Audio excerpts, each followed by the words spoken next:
नमस्कार, मैं हूं संजय शर्मा। आप देख रहे हैं 4 PM न्यूज नेटवर्क। 9 महीने बाद सुनीता विलियम्स अंतरिक्ष से लौटी हैं। पूरी दुनिया में उनका स्वागत हो रहा है। पूरी दुनिया उनको सम्मान की दृष्टि से देख रही है। बहुत बहुत नई टेक्नोलॉजी की तरफ अमेरिका, चीन ये सब जा रहे हैं। हमारे देश का नौजवान क्या कर रहा है? हमारे देश का नौजवान औरंगजेब की कब्र खोदने में व्यस्त है, क्योंकि नेता उसे ऐसा करने में उलझा रहे हैं। बॉलीवुड जो किसी जमाने में प्यार मोहब्बत की निशानी होता था, समाज को एक संदेश देता था, अब वो प्रोपेगेंडा फिल्म बनाने में व्यस्त है। कहीं कश्मीर फाइल बन रही है, कहीं केरला स्टोरी बन रही है, कहीं कुछ और बन रही है। लेकिन इस बीच में कुछ लोग ऐसे हैं जो खतरे उठाते हुए, जो समाज में प्यार और भाईचारा की भावना को रखते हुए फिल्म बनाते हैं। ऐसी एक बहुत शानदार फिल्म आई है इन गलियों में। अविनाश दास डायरेक्टर हैं, जाने माने डायरेक्टर हैं। अनारकली औफारा नेटफ्लिक्स पे शी आपने देखी होगी, उसका निर्देशन किया है उन्होंने। इंसान भी बहुत बेहतरीन है, मेरे मित्र हैं।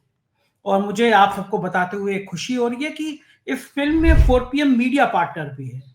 इस नाते से मैं कुछ और ज्यादा अगर तारीफ कर दूं तो शायद ये इनपुट हो सकता है कि मैं उसका मीडिया पार्टनर हूं, लेकिन ईमानदारी से मैं जितनी तारीफ करूंगा फिल्म उससे 1000 गुना ज्यादा है। मैंने कई महीने रह के अवनाथ दास जी के साथ देखा है कि कोई डायरेक्टर जैसे माँ बच्चे को जन्म देती है, कोई पिक्चर ऐसे ही तैयार होती है। और पिक्चर बनाई है उन्होंने, लखनऊ के ऊपर बनाई है। दो समुदाय के बीच प्यार की कहानी है। मुस्लिम लड़की और हिंदू लड़के के बीच प्यार हो जाता है। और जिस तरह आज के दौर में नफरती चिंटू नेता आग लगाने की कोशिश करते हैं, वैसे ही आग लगाने की कोशिश की जाती है। मैं पिक्चर के बारे में अगर ज्यादा बता दूंगा तो आपको देखने का मजा थोड़ा कम हो जाएगा।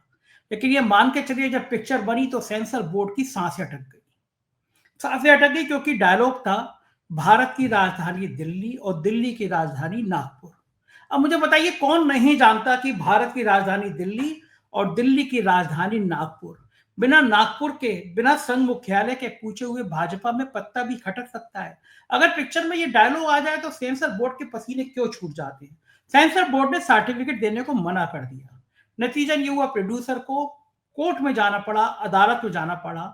तब मसला ये हुआ कि आप नागपुर मत बोलिए। आप पिक्चर देखने जाएंगे, डायलॉग देखेंगे, डायलॉग आएगा भारत की राजधानी दिल्ली, दिल्ली की राजधानी, तब घंटा बज जाएगा। मतलब अदालत पे इतनी हिम्मत नहीं कर पाई कि भारत की राजधानी दिल्ली और दिल्ली की राजधानी नागपुर, डायलॉग ही तो था। इतना डर क्यों है? इस तरह इस पिक्चर पे कई सारी रोक लगाने की कोशिश करी, क्योंकि ये पिक्चर दो समुदाय के बीच प्यार का संदेश दे रही थी। भाग्यश्री अपने जमाने की बहुत सुंदर अदाकारा हुई। उनकी बेटी की पहली पिक्चर थी ये। नसीरुद्दीन शाह साहब के बेटे हैं। बहुत खूबसूरत पिक्चर है। और इस माहौल में अगर ऐसी पिक्चरें बने तो शायद समाज में जो लोग नफरत घोल रहे हैं उनके मुंह पर पानी फिर जाएगा। पिक्चर के डायरेक्टर अविनाश दास जी से मैंने इस पिक्चर को लेकर बातचीत करी। पूरी बातचीत सुनिएगा, तब समझ में आएगा आपको कि नफरत की इस माहौल में मोहब्बत की दुकान, मोहब्बत की गलियां कैसे बनाई जाती है। इन गलियों में पिक्चर बना के चलते हैं अविनाश दास जी के पास। 4 PM न्यूज नेटवर्क पे स्वागत है अविनाश दास जी आपका, और बहुत बहुत शुभकामनाएं आपको। मैं अरे मैं कभी मैं कभी फिल्म इंडस्ट्री से इतना जुड़ा नहीं था। मैंने कुछ महीने पिछले जो आपके गुजारे, जिस तरह इस पिक्चर को आप जी रहे थे, आप एक एक सीन की बात करते थे, मुझे बड़ा रोमांच होता था, क्योंकि बॉलीवुड में मैं कभी इससे पहले ईमानदारी से जुड़ा नहीं था। और किसी डायरेक्टर से तो ऐसे जुड़ा नहीं था कि उसकी आने वाली पिक्चर के एक एक सीन के बारे में मैं देखता रहा हूँ। और मैंने जब पिक्चर रिलीज हुई ना, मन तो किया कि पहले दिन जाके देखूं। लेकिन मैंने 4 दिन अपने आप को बड़ा कंट्रोल किया। मैं कहा देखूं लोग देख रहे हैं, क्या लिख रहे हैं। और फिर जो जो पिक्चर देख के आ रहा था वो इतना बढ़िया बढ़िया लिख रहा था, फिर मुझसे रुका नहीं गया। मैं कल ये पिक्चर देख कर आया। और बस क्योंकि मैं लखनऊ का था, लखनऊ की गलियां दिख रही थी, इसलिए तो खुश था ही था। लेकिन आपके डायरेक्शन को तो सलाम। एक एक सीन ऐसा। और मुझे तो पता ही नहीं था कि आपने मुझे बताया नहीं था कि आप खुद भी उस पिक्चर में हैं। मुझे याद आया अपने सुभाष घई की तरह, सुभाष घई अपने यहाँ पिक्चर में आता था। पहली बार आप मुझे अपनी किसी पिक्चर में नजर आए। लेकिन बहुत बढ़िया ये लगा कि जिस समय औरंगजेब के नाम पर महाराष्ट्र में आप है, एक छावा पिक्चर को लेकर जिस तरह विवाद बन गया है, देश में दो समुदाय के बीच में नफरत घोली जा रही है हिंदू मुसलमान के नाम पर, उस बीच में ये बिल्कुल तपती धूप में एक ठंडक का एहसास कराती फिल्म है आपकी। प्यार का संदेश देती हुई फिल्म है आपकी। हिंदू मुसलमान के बीच एकता का संदेश देती हुई फिल्म है आपकी। जब ये पिक्चर बना रहे थे तब भी माहौल लगभग कुछ कुछ देश में ऐसा था। इस देश में बहुत बहुत तरह तरह की प्रोपेगेंडा फिल्म बन रही हैं, जिनसे पैसे बहुत सारे कमाए जा सकते हैं।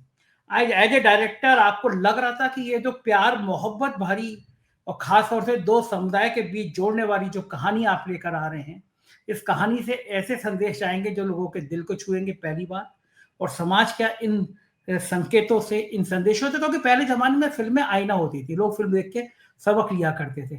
आपको लगता है कि आप कामयाब हुए, जो पिक्चर आपने खुद देखी तो आपको लगा कि हाँ, इससे प्यार की बहुत सारी खुशबू निकल रही है? संजय जी, आपको याद होगा, एक तो सबसे पहले आपका बहुत शुक्रिया कि इस तरह से विधिवत हम पहली बार बात कर रहे हैं, एक दूसरे से रूबरू हो रहे हैं रिकॉर्डिंग के थ्रू। ऐसे तो हम लोग काफी मिलते जुलते रहते हैं। और आपको याद होगा कि यही फिल्म थी जब हम शूट कर रहे थे लखनऊ में, तो हमारी पहली अच्छी मुलाकात हुई थी। उससे पहले जो मुलाकात थी मुझे याद नहीं थी, लेकिन फिल्म खत्म होने के बाद आपने हमें घर बुलाया था और बहुत अच्छे से मेहमान नवाजी की थी आपने।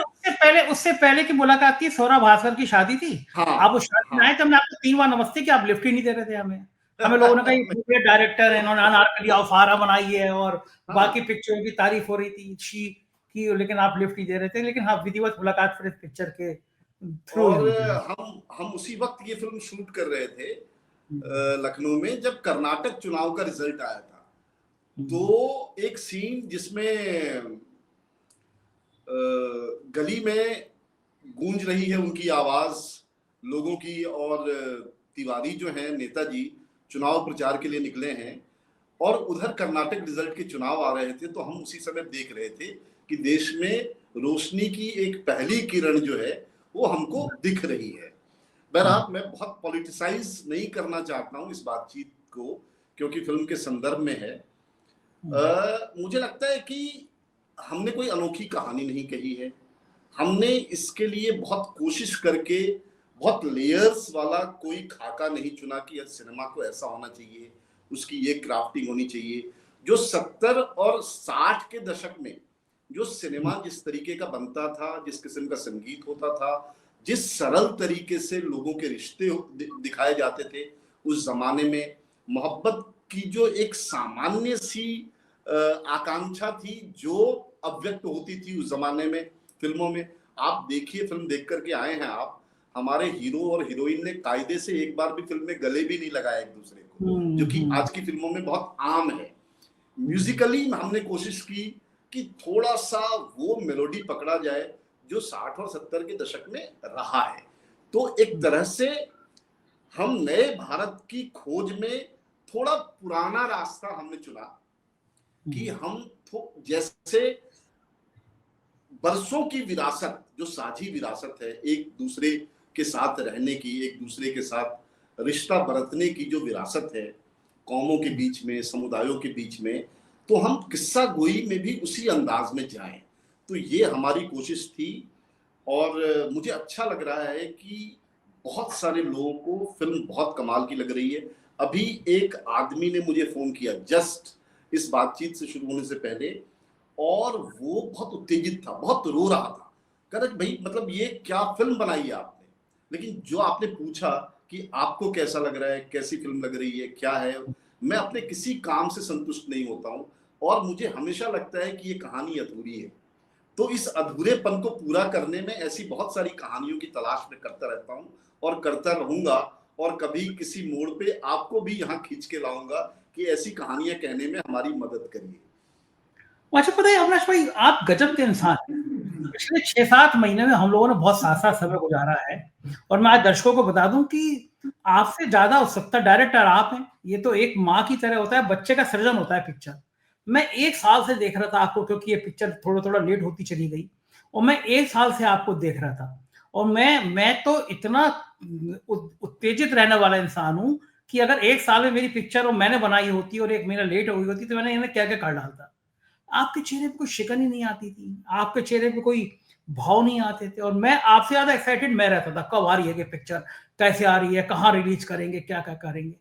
ये सब्र जो एक डायरेक्टर का होता है, तो क्या वो सब्र मुझे नजर आया कि अगर निर्देशक जो होता है, जो एक एक सीन को जीता है, अब मैं समझ में आया कि कैसे आप डायरेक्टर बन जाते हैं, क्योंकि मैंने उसमें एक-एक सीन देखा है।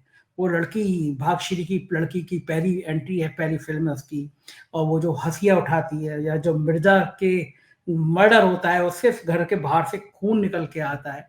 एक-एक सीन डायरेक्टर जीता है। लखनऊ के लोग खुशनसीब हैं कि इतनी मोहब्बत की मिसाल लखनऊ से शुरू हुई, क्योंकि लखनऊ तहज़ीब का शहर है। पहले आप वाला शायर है रहे हैं यहाँ पे, और शहर भी वैसे ही है। अविनाश जी, मैंने इन गलियों को देखा है। मैं छोटे से शहर बदायूं से आता था, तो मैं ईद पे भी ऐसी गलियां देखता था, होली पे भी ऐसी गलियां देखता था। बहुत सारी गलियां थी जिसमें हिंदू और मुसलमान दोनों एक जगह रहा करते थे। अब मैं जिस सोसाइटी में रहता हूँ, उसमें एक शख्स ने मुझे, मेरे दोस्त ने बताया कि एक शख्स ने बड़ा दुखी होकर उससे कहा कि कितना खराब है, जैसे ही मेरा नाम सुनते हैं लोग, मैं मुसलमान हूँ, लोग मकान नहीं देते। आपको ये डर नहीं था कि ये पिक्चर केवल हिंदू और मुसलमान के प्यार पर आ रही है, तो इस माहौल में कुछ लोग, नफरत करने वाले लोग रिजेक्ट कर देंगे कि इस तरह की पिक्चर स्वीकार नहीं करेंगे? आपको लगता था कि देश में प्यार करने वाले लोग ज्यादा हैं जो इस पिक्चर को सराहेंगे? नहीं, आपकी ही बातचीत से एक बहुत ही कमाल की लाइन निकलती है, जो कि मुगले आजम का एक गाना था, जब प्यार किया तो डरना क्या। मुझे लगता है कि अगर आप मोहब्बत की बात करते हैं, प्यार की बात करते हैं, आपके जहन में कहीं किसी के लिए नफरत नहीं है, तो आप वही करेंगे। अपने तमाम जो हथियार हैं कहने और सुनने के, उसमें वही आप करेंगे। नफरत की कहानी आप सोच ही नहीं सकते, तो कह कैसे पाएंगे। मसला ये है कि मेरे साहस का मामला तो बहुत ही छोटा सा है, बहुत ही न्यून है। उन लोगों के साहस की दाद देनी चाहिए, उनको सलाम करना चाहिए जो इस सब्जेक्ट के साथ खड़े हुए, जिन्होंने इस सब्जेक्ट में करोड़ों रुपए लगाए और अभी भी खड़े हैं। बहुत सारे, मुझे याद नहीं है, जब से फिल्म रिलीज हुई है तब से लेकर के आज तक मुझे लगता है कि 5-6 दिन हो गए हैं, एक भी ऐसा रिव्यू मुझे पढ़ने को मिला हो जिसमें ये कहा गया हो कि ये गैर जरूरी कहानी है। मुझे लगता है कि बहुत सारे BJP so called, under inverted comma में पार्टी का नाम ले रहा हूं, क्योंकि अभी एबीपी के पत्रकार ने भी पार्टी का नाम लेकर के, पार्टी के लोगों का नाम लेकर के एक खबर बड़ी बुलंद किस्म की डाली थी। मैं नाम, अगर इसको चाहे तो आप इरेज भी कर सकते हैं, अगर आपकी पॉलिसी में नहीं आता हो किसी पार्टी का नाम लेना, तो भी मैं कह रहा हूं कि बहुत सारे राइट विंगर्स ने इस फिल्म को देखा और उन लोगों के फोन आए कि यार फिल्म तो बड़ी अच्छी है, हमारी पॉलिटिक्स से ये मेल खाती है या नहीं खाती है, लेकिन सिनेमा बड़ा अच्छा है। इस सिनेमा में अच्छा ये है कि आपने एक हिंसक दृश्य का उदाहरण दिया हमारी फिल्म से। आपने देखा होगा कि हमने मारते हुए नहीं दिखाया। आज की फिल्मों में हिंसा, आज की फिल्मों में प्रोपेगेंडा, आज की फिल्मों में वो सारी चीजें अंडरलाइन की जा रही है जिससे एक खास समुदाय को टारगेट किया जा सके या एक एंटी हीरो को ग्लैमराइज किया जा सके। आपने देखा होगा कि हमने बहुत प्रतीकात्मक रूप से उन चीजों का इस्तेमाल किया है। हम प्यार की बात करते हुए एक नफरत और एक हत्या के दृश्य से समझौता कैसे कर सकते हैं, है ना? तो हमने वो पूरी कोशिश की, और ये सब चीजें जो होती हैं सब्र की वजह से ही हो पाती हैं। अदरवाइज क्या होता है कि जब 100 लोगों का काफिला एक कहानी को बुनने के लिए एक शहर से दूसरे शहर जाता है, तो 100 लोगों के बीच बहुत सारी चीजें होती है, बहुत सारी उत्तेजना होती है, बहुत सारे लड़ाई झगड़े होते हैं। अगर आप हर चीज को एड्रेस करने लगेंगे तो वो चीजें बिखर जाएंगी। फिल्म बनने से पहले ही वो बन नहीं पाएगी, बीच में ही बहुत सारी चीजें रुक जाएंगी, बहुत सारे लोग नाराज हो जाएंगे। तो सबको मिला जुला करके, सबके साथ कदम बढ़ाते हुए, सबको ढाढ़स बंधाते हुए एक फिल्म बनती है। तो बहुत सारे ऐसे मसलों पर जब आपको उत्तेजित होने की जरूरत होती है तब भी चुप रहना पड़ता है। लेकिन मैं आपसे आपकी उत्तेजना जो है चुराना चाहता हूँ, आपका उत्साह, आपका उल्लास चुराना चाहता हूँ, और कभी ना कभी मैं ले लूंगा और मैं भी आपकी तरह एनर्जेटिक दिखूंगा एक जमाने में। क्या बात है अविनाश भाई, मैंने धर्मवीर भारती का गुनाहों का देवता पढ़ा होगा कम से कम 10 बार। मुझे सबसे, मेरी जिंदगी के सबसे अच्छे उपन्यासों में से है। तो सुधा जब और जब पढ़ा, चंद्र की कहानी। है ना, सुधा और चंद्र की कहानी। तो मैं जब तक पढ़ा मैं इमोशनल हो गया, आंखों में आंसू आ गए। उस उपन्यास को 10 बार पढ़ा, 10 बार ऐसा हुआ। फिर मैंने पढ़ा कि धर्मवीर भारती के बारे में लिखा था कि लेखक इतना अच्छा लेखन तभी कर सकता है जब उसके जीवन से कुछ गुजरा हो। लोगों ने उसको धर्मवीर भारती की निजी जिंदगी से भी जोड़ के देखा उपन्यास को। तो ये जो प्यार की कहानी, आपकी कहानियों में प्यार बहुत होता है, क्या एज ए डायरेक्टर आपकी जिंदगी में क्या बहुत सारा प्यार स्टॉक में है? क्या आपने भी बहुत मोहब्बत की है जिंदगी में, जो आप इतना प्यार की बात कर रहे हैं इस पिक्चर में? यार मुझे लगता है ना कि कोई भी सामान्य मनुष्य जो दरअसल मतलब सहज जीवन जीता हो, उसके जीवन में प्यार ही प्यार होता ही है। दूसरा क्या है कि जब आप दूसरों को बहुत अच्छी निगाह से देखेंगे तो लोग भी आपको अच्छी निगाहों से देखेंगे। मैं इस प्यार को जो है स्त्री पुरुष के दायरे से निकाल करके उस शेर की तरफ ले जाना चाहूंगा अपनी बात, कि उनका जो फर्ज है वो अहले सियासत जाने, मेरा पैगाम मोहब्बत है जहां तक पहुंचे। तो मुझे लगता है कि जब ये आपकी पर्सनल राजनीति, तो आपके जीवन में आपको मोहब्बत करने वाले लोग बहुत होंगे, और जब आपको मोहब्बत करने वाले लोग बहुत होंगे तो आप नफरत की कहानी कैसे कह सकते हैं? तो यही धुरी है जिसके बिना पर मैं मोहब्बत की लंबी इमारत जो है इस फिल्म के जरिए ही नहीं, तमाम फिल्मों के जरिए बनाना चाहता हूँ, खड़ी करना चाहता हूँ। संजय भाई बिल्कुल ठीक बात है। इस पिक्चर में इश्तियाक भाई अपने छोटे भाई बड़े प्यारे से वो पागल का रोल कर रहे हैं, और उनके डायलॉग भी कुछ कुछ बहुत बहुत अच्छे डायलॉग हैं। भारत एक खोज, मेरा पुतला जलाओ, आंदोलन छेड़ दो मेरे खिलाफ, भारत भारत एक खोज है सर। तो उस करेक्टर को जो आपने लिया इस कहानी में, इस कहानी का मूल मंत्र क्या था उनके इश्तियाक भाई का जो था, लेकिन उसमें बीच में एक बड़ी अजब बात हुई जो मेरे लिए बड़ी हैरानी भरी थी। वो बात ये थी कि एक डायलॉग पिक्चर में ट्रेलर में बड़ा वायरल हो रहा था कि भारत की राजधानी दिल्ली और दिल्ली की राजधानी नागपुर।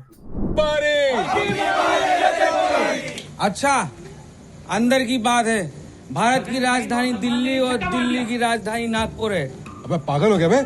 आहा, ये जब पिक्चर हम देखने गए तो हम वो, चूंकि बहुत ज्यादा वायरल हुआ वो कि भारत की राजधानी दिल्ली, दिल्ली की राजधानी नागपुर, लेकिन जब पिक्चर देखी तो नागपुर के नाम पे आपने घंटा बजा दिया, नागपुर नाम ही नहीं लिया। जबकि मुझे वो क्लिप मेरे पास है, मैं चौंका कि आपने बताया नहीं कि भारत की राजधानी दिल्ली, दिल्ली के आगे नागपुर, नागपुर पे घंटा बज गया। नागपुर का नाम लेने से आप क्यों डर गए इतना? आपको क्या डर था? आप तो बड़े बेखौफ आदमी हैं। नागपुर कैसे कट गया उस पिक्चर में से? नहीं, देखिए क्या है कि मैं उस कैरेक्टर की बात थोड़ा सा अलग से बताना चाहता हूँ। हिंदी के बहुत ही कमाल के कथाकार हुए हैं वसु मालवीय, जो बहुत कम उम्र में गुजर गए। उनकी 3 कहानियों पे बेस्ड ये फिल्म है, और उनकी 3 कहानियों के किरदार हैं हमारी इस फिल्म में। उसमें से एक भंगा है, वो 90s के बाद लिखी गई कहानी थी। 97 में वसु मालवीय गुजरे हैं, तो 92 के बाद की कहानी है वो, और कुछ कुछ इसी किस्म का किरदार है। लेकिन जब आज एक फिल्म में हम उस किरदार को लेके आए हैं तो हमारा फर्ज बनता है उसको रेलिवेंट बनाना, उस किरदार को। तो जब हम फिल्म शूट कर रहे थे, और इश्तियाक खान जो कि मेरे बहुत गहरे दोस्त भी हैं और मेरी पहली फिल्म से लेकर अब तक हमारे साथ हैं, दूसरी बार हमने साथ में काम किया है। हमारी अनारकली ऑफ आरा में हीरामन का किरदार बहुत ही सच्चा किरदार था, और इस फिल्म में उन्होंने भंगा का किरदार निभाया, एक पागल का किरदार। तो ये किरदार क्या बोलेगा, किस तरीके से रिएक्ट करेगा, ये सब हमने सेट पर एक दूसरे से मिलजुल कर ही तैयार किया था। उनकी जबान जो है हमारे सिनेमा में वो पटकथा का हिस्सा नहीं है। और आज ही सुबह मेरी इश्तियाक भाई से बात हो रही थी और मैं पूछ रहा था कि कैसा लग रहा है आपको, तो उन्होंने कहा कि सर मैं तो अपने हर इंटरव्यू में बताऊंगा कि जब डायरेक्टर और अभिनेता एक दूसरे को सपोर्ट करते हैं तो इस तरह का जादू हो जाता है कभी कभी। तो हमारी फिल्म में अक्सर वो बोलता है भारत एक खोज, वो एक सोचा समझा अटेम्प्ट था हमारा, क्योंकि हम जिस भारत में रहना चाहते हैं वो कहीं पीछे छूट गया है ना। अभी सुनीता विलियम्स आज सुबह ही इस धरती पे लौटी हैं अंतरिक्ष में इतने दिन भटकने के बाद। पूरी दुनिया एआई और नए नए आविष्कारों की बात कर रही है, और हमारा जो अपना युवा है वो औरंगजेब की कब्र खोदने की बात कर रहा है। तो इस परिप्रेक्ष्य में हम एक सिंबॉलिक तरीके से भारत को खोजने की बात करना चाहते हैं, लेकिन एक सामान्य मनुष्य जो हमारे आपके जैसा इंसान जिसको पागल नहीं समझा जाता है, इस किस्म का किरदार अगर सिनेमा में इस तरह की बात कहेगा तो लोगों को लगेगा कि बिल्कुल चस्पा किया गया है एक नैरेटिव। लेकिन हमारे समय में भी जो सवाल उठाते हैं, जो नॉर्मली उनको तो पागल ही कहा जाता है या उनको संशय की निगाह से देखा जाता है, या बहुत सारे लोग इस डर से सवाल नहीं उठाते हैं कि पता नहीं उनके पीछे ईडी या सीबीआई लग जाएगी। मैं तो जेल होके भी आ चुका हूँ 2 साल पहले। तो पागल को क्या डर है? पागल को ना प्रधानमंत्री से डर है ना किसी से डर है। हमारी फिल्म में ही एक डायलॉग है कि अगर एक चाय वाला प्रधानमंत्री हो सकता है तो एक चाय वाला शायर क्यों नहीं हो सकता? तो एक, हालांकि जो नाटक था, नाटक में बड़ा इसी कहानी के इर्द गिर्द एक नाटक भी खेला गया था कोविड के आसपास, जिसमें वो डायलॉग था कि जब प्रधानमंत्री पागल हो सकता है तो एक पागल प्रधानमंत्री क्यों नहीं हो सकता। तो उस डायलॉग को हमने इसलिए थोड़ा सा माइल्ड कर दिया था कि ये जो लाइन है सेंसर बोर्ड कभी भी इसको पास नहीं करेगा। हमारी फिल्म की कहानी ये है कि जैसी फिल्म आप देख करके आए हैं, इस फिल्म को सर्टिफिकेट देने से central board of certification, film certification ने इनकार कर दिया, सेंसर बोर्ड ने इनकार कर दिया, जो उनकी प्राइमरी कमेटी थी। फिर उन्होंने हमको रिवाइजिंग कमेटी में भेजा। रिवाइजिंग कमेटी ने जो आप देख रहे हैं नागपुर वागपुर सब कुछ तहस नहस कर दिया। बहुत सारे डायलॉग्स हैं, जैसे एक डायलॉग है कि जीतेंगे तो रम चलेगा, हारेंगे तो बम चलेगा, है ना। जैसे एक नारा जो लगाता है फ्रिंज एलिमेंट कि देश के गद्दारों को गोली मारो सालों को, आप सबको याद है और आपके दर्शकों को भी याद होगा कि ये नारा किसने लगाया था। तो जिस तरीके से उन्होंने काटा पीटा सिनेमा को, हमको लगा कि अगर इनके कहने से हम सिनेमा जो है काट करके फिर लोगों को दिखाएंगे तो लोगों को कुछ समझ में नहीं आएगा और कहानी बिल्कुल बर्बाद हो जाएगी। तो हम कोर्ट गए और कोर्ट ने हमारी फिल्म को समझा, लेकिन उन्होंने कहा कि भाई चलो, अगर सेंसर बोर्ड की भी थोड़ी बात रह जाए तो 2 जगह हल्का सा आप बदल सकते हैं। तो एक जगह जो है उन्होंने कहा कि नागपुर की जगह किसी और शहर का नाम डाल दीजिए या उसको हटाइए, किसी और शहर, है ना। तो एक तो ये, दूसरा एक डायलॉग था कि आजकल हर चाय वाले में एटीट्यूड आ गया है, जो कि आप 4 PM के मंच से मैंने बताया भी था, है ना, लखनऊ में पिछली बार। कोई दिक्कत हो बताना। दिक्कत क्या भैया जी, वो यू गली में जो चाय वाला है वही थोड़ा आनाकानी कर रहा था। हमारे यहाँ बहुत एकता है, हमारे यहाँ ये मैच वैच दिखवाने की कोई जरूरत नहीं है। साला हर चाय वाले में एटीट्यूड आ गया है। तो उस डायलॉग में कोर्ट ने कहा कि यार चलो कर दो, मिर्जा चाय वाले में आजकल एटीट्यूड आ गया है। तो ये 2 जगह हमने कोर्ट के कहने से बदला, बाकी पूरी की पूरी फिल्म वैसी की वैसी है। मुझे मालूम नहीं है कि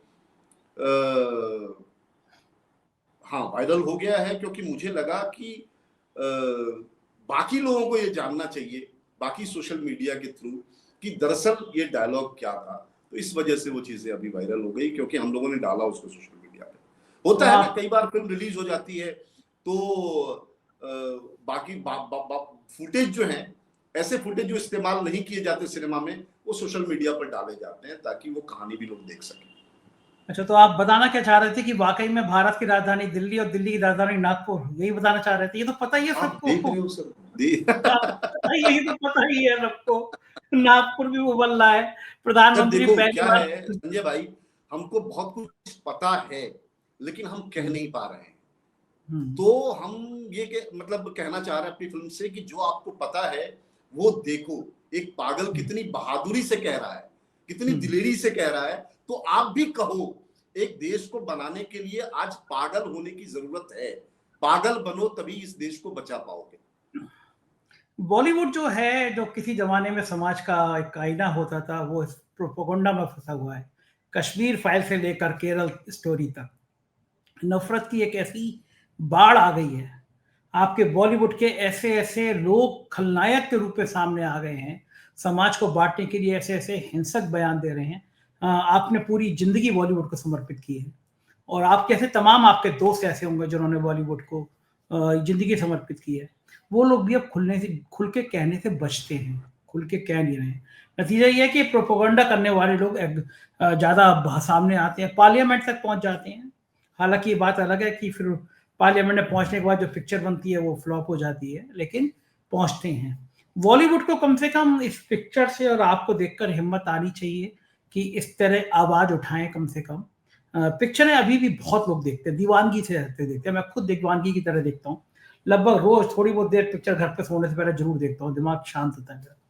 तो आपको लगता है कि बॉलीवुड में हिम्मत आएगी कहने की भारत की राजधानी दिल्ली और दिल्ली की राजधानी नागपुर, इस तरह की बात कहने की हिम्मत आएगी?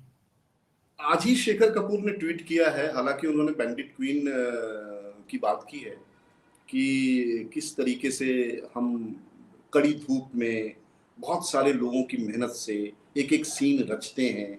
हाँ, बहुत लोगों की ऊर्जा, बहुत लोगों की एनर्जी लगी रहती है उसमें, और बहुत आसानी से जो है सेंसर बोर्ड उसको जो है वो निकाल देने की बात करता है।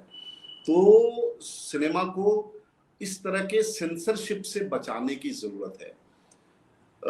मुझे लगता है कि आप जानते हैं कि पिछले दिनों शेखर कपूर की आवाज जो है थोड़ी सी मुलायम हो गई थी सरकार के पक्ष में। ऐसे बहुत सारे लोग हैं जो लंबे समय तक एक तरह की सत्ता के बाद उनको लगता है कि थोड़ा बदलाव होने की जरूरत है, थोड़ा देश को बदलने की जरूरत है। यही सब चीजें रही होंगी कि लोगों ने थोड़ा अपना पाला बदला। बहुत ऐसा नहीं है कि ये पहली बार है कि मुंबई फिल्म इंडस्ट्री में दो तरह की धाराएं दिख रही हों। एक धारा जो राइट विंग की तरफ जाती है और दूसरी धारा जो लेफ्ट लिबरल जैसे लोग हैं। दो तरह की धाराएं हमेशा रही है, लेकिन जब भी कोई संकट आता रहा है बॉलीवुड पर या किसी भी मसले पर, तो बहुत सारे लोग एक साथ हमेशा से खड़े होते रहे हैं, है ना। कांग्रेस में बहुत सारे बॉलीवुड के लोग गए हैं, बीजेपी में लोग गए हैं, अलग अलग पार्टियों में भी लोग गए हैं, लेकिन आमतौर पे जो नफरत समाज में दिखती रही है या दिखाने की कोशिश की जाती रही है, वो यहाँ की आपसदारी में कभी देखने को मिली नहीं है। अभी क्या है कि जिस किस्म की प्रोपेगेंडा फिल्में बन रही है, मैं एक छोटा सा उदाहरण आपको देना चाहता हूं कि एक समय में मधुर भंडारकर ने हिंदू सरकार बनाई थी। मधुर भंडारकर एक पार्टी के बड़े खास किस्म के फिल्म मेकर थे, हैं भी। तो हम सबको लग रहा था कि वो फिल्म जो है वो क्या बनाएंगे, हाँ, किसका पक्ष लेंगे, किसको विलन दिखाने की कोशिश करेंगे। तो मैंने एक ट्वीट किया था और मेरे पास तुरंत फोन आ गया था कि भाई देखो, उनकी वो विचारधारा है, उस विचारधारा के तहत वो अपनी फिल्म बना रहे हैं, आपकी जो विचारधारा है आप उसके तहत फिल्म बनाइए।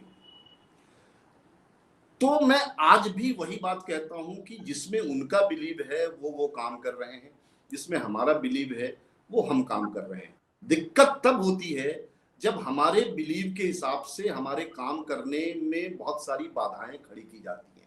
बहुत लोग बोलते थे, मैं यहाँ नाम लेकर के नहीं कहूंगा, लेकिन उनके बोलने की वजह से उनका अकाउंट तक फ्रीज कर दिया गया, उन पर बहुत सारे मुकदमे लाद दिए गए, है ना, और उनका बोलना जो है वो रिड्यूस कर दिया गया, है ना। वो अब नहीं बोलते, अब वो फिल्म की बात करेंगे, समाज और राजनीति की बात नहीं करेंगे।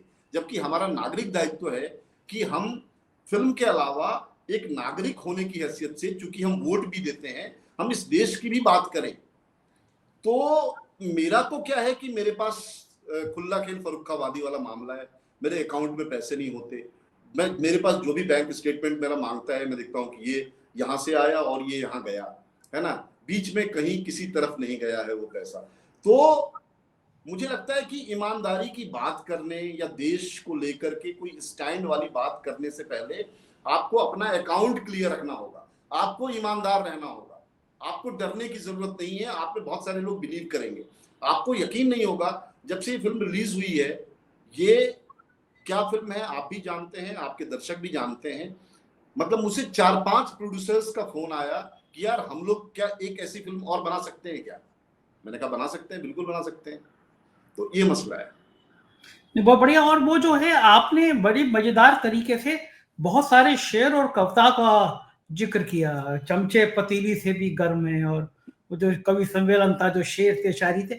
बहुत दिनों बाद इस तरह के शेर और शायरी देखने को मिले। कोई मिसाल जमाने ने पाई हो, हिंदू के घर में आग खुदा ने लगाई हो।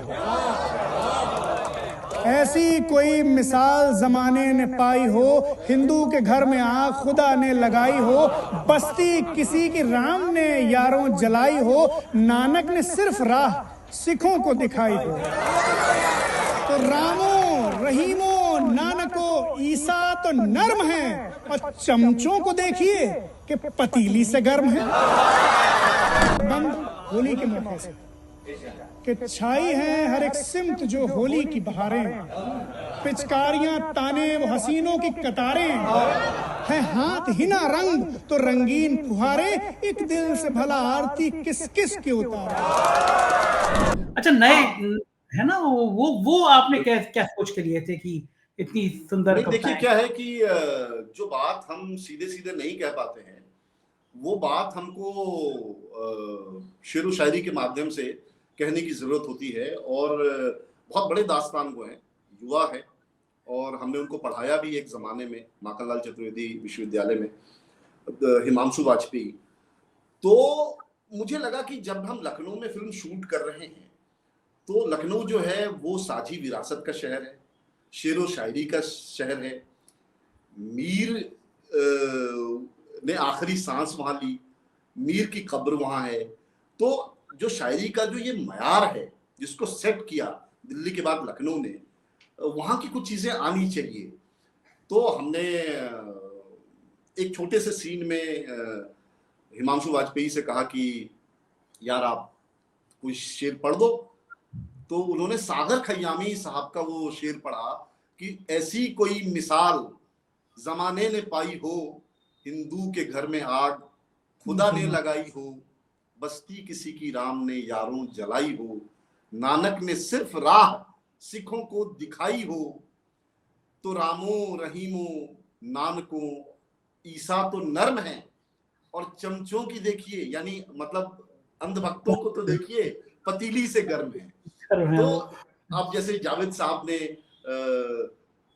कबीर के बहुत सारे दोहे पढ़े, जावेद साहब ने राहत इंदौरी के शेर का इस्तेमाल किया टुकड़ियों में। तो मुझे लगा कि ये सारी चीजें जो है हमारी फिल्म को अच्छे तरीके से बयान करने में बहुत मददगार होगी। तो लोगों ने किया और हमने रोका नहीं। वो बहुत अच्छा लग भी रहा है, वो चूंकि सामयिक इतना लग रहा है, बहुत अच्छा। और लोगों को बड़ी क्यूरियोसिटी थी, क्योंकि एक जमाने में भागश्री की पिक्चर देखने के लिए लोग दीवाने रहते थे। कितनी खूबसूरत थी भागश्री, उनकी बेटी पहली बार एक पिक्चर में, ये बहुत सुंदर लगी है, बहुत अच्छी एक्टिंग की है। ये जो किरदार आपने जिए, नसरुद्दीन शाह साहब का बेटा, भागश्री जी की बेटी, इन किरदारों के साथ काम करके आपको कैसा लगा? यार ये लोग बड़े सिंसियर किस्म के लोग हैं। होता क्या है कि जब आप किसी कैरेक्टर को चुन लेते हैं अपनी फिल्म में काम करने के लिए, एक्टर को, तो फिर उसके बाद हमारा दूसरा रियाज चलता है। अब मैं जैसे अवंतिका की बात करूं, बहुत ही स्वीट किस्म की, बहुत ही प्यारी लड़की है, और उसने अपने को कुर्बान कर दिया इस कैरेक्टर में। आप सोचिए कि मुंबई का अपर क्लास वाला एरिया है जुहू।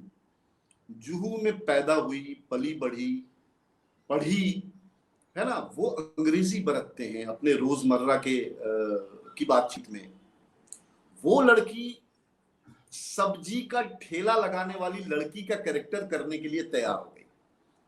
तो एक तो पहला बैटल जो है हमने जीता, और उसने खुद को भी फ्रेम से बाहर देख करके एक बड़ा साहस वाला कदम रखा।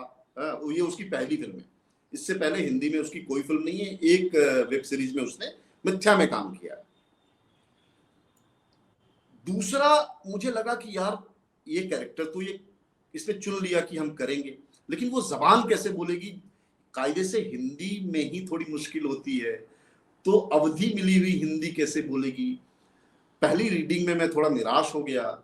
उसने मेरी नजर पढ़ ली अवंतिका ने, और मुझे कॉल किया कि सर मैं आपसे मिलना चाहती हूँ। तो मेरे ऑफिस आई, उसने कहा कि सर मैं कर लूंगी, आप प्लीज मुझे लैंग्वेज कोच दे दो, और मुझे बताते रहो, जहां भी आपको लगे कि जबान नकली हो रही है वहां मुझे टोक दो। और तब से लेकर के शूट तक, है ना, जैसे ही कोई टेक जो है, मुझे लगता था कि बहुत परफेक्ट नहीं हुआ है, लेकिन चूंकि वक्त कम है, प्रोड्यूसर्स का दबाव है, एक दिन में काम खत्म करना है, तो मैं कई बार लगता था कि चलो यार चलने देते हैं, आगे बढ़ते हैं। तो मेरे पास आती थी, कहती थी कि सर आपका चेहरा जो है वो ओके नहीं बोल रहा है, आपकी जबान तो ओके बोल रही है लेकिन आपका मन नहीं है, आप एक टेक करने का मौका मुझे और दो, और मुझे 5 मिनट का टाइम दो। मैंने कहा कि दिया, और वो जाती थी 5 मिनट में और थोड़ी सफाई से करके लाती थी, मुझे सुनाती थी, मैं बोलता था कि अब परफेक्ट है, और देन टेक वो होता था। तो मुझे बहुत मजा आया अवंतिका के साथ काम करने में। विवान तो चूंकि उसके फादर नसीर साहब तो एक स्कूल ही एक्टिंग के, और सरधना यूपी के उस इलाके से आते हैं, तो खून में वो जबान रही होगी, तो उसने लाने की कोशिश की और बहुत मेहनत की बच्चों ने, मजा आ गया। मैं बहुत खुश हूँ उन लोगों के परफॉर्मेंस से। तो बढ़िया, आखिरी सवाल, आप इस पिक्चर के जरिए क्या संदेश देना चाहते हैं लोगों को? आपकी पिक्चर क्यों देखें? यार पिक्चर ही अपने आप में एक संदेश है। अलग से मैं अपने आप को इतना बड़ा आदमी नहीं मानता हूँ कि मैं कुछ संदेश दे सकूं। बस मैं यही कहूंगा कि यार देखो, बहुत मुश्किल समय है ना, बहुत मुश्किलों से हमारे पूर्वजों ने बहुत सारी लड़ाइयां लड़ करके एक खूबसूरत आजाद लोकतांत्रिक मुल्क हमको सौंपा है। इस मुल्क को हम बर्बाद होने से बचाएं और फिर से इसको किसी साम्राज्यवादी देश का उपनिवेश होने से बचाएं।